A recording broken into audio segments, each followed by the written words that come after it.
Chair, colleagues, thank you for the opportunity to present this report. And let me start with a simple observation. The EU is already facing a form of war.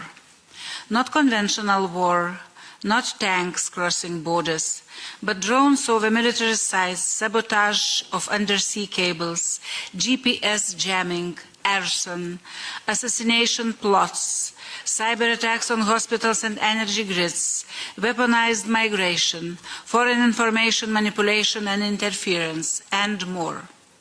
Behind most of this, Russian intelligence services using proxies, disposable agents, and organized crime networks. Russia has mastered the art of operating below the threshold of armed conflict. Their objective is to weaken Europe from within, to create uncertainty, chaos, to divide our societies, to undermine trust in our institutions, and make Europe less capable of acting. That is why the first message is simple. Hybrid attacks are not isolated incidents. That is why the draft report takes a broader view of security. Taken individually, these incidents may appear limited in scope. This is why we need a European approach. No member state can see the entire picture alone.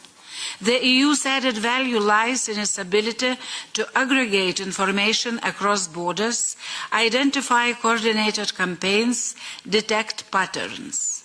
It is not about replacing national responsibilities. It is about making our responses stronger. The second message is that resilience alone is not enough. We must also deter. Hostile actions must carry consequences. We need better intelligence sharing. We need common methodologies for better detection and attribution, and stronger situation awareness across borders. We must also be ready to act fast.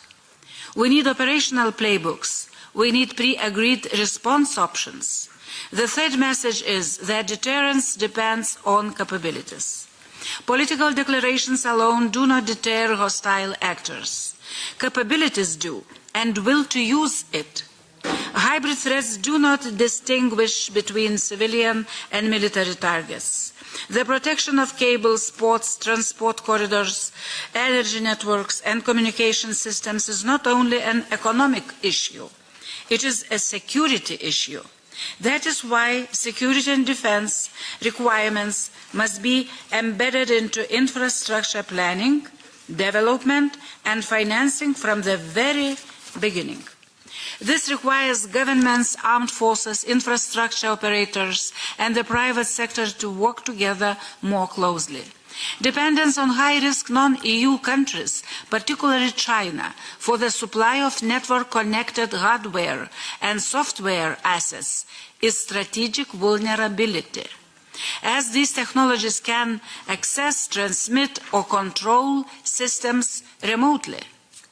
The draft welcomes the CRR directive and NIS2, but implementation is lagging.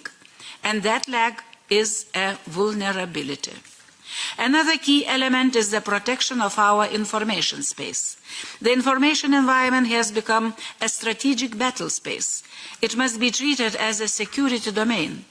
Russia does not need to defeat us militarily if it can convince our societies that threat does not exist or defending ourselves is not worth the effort.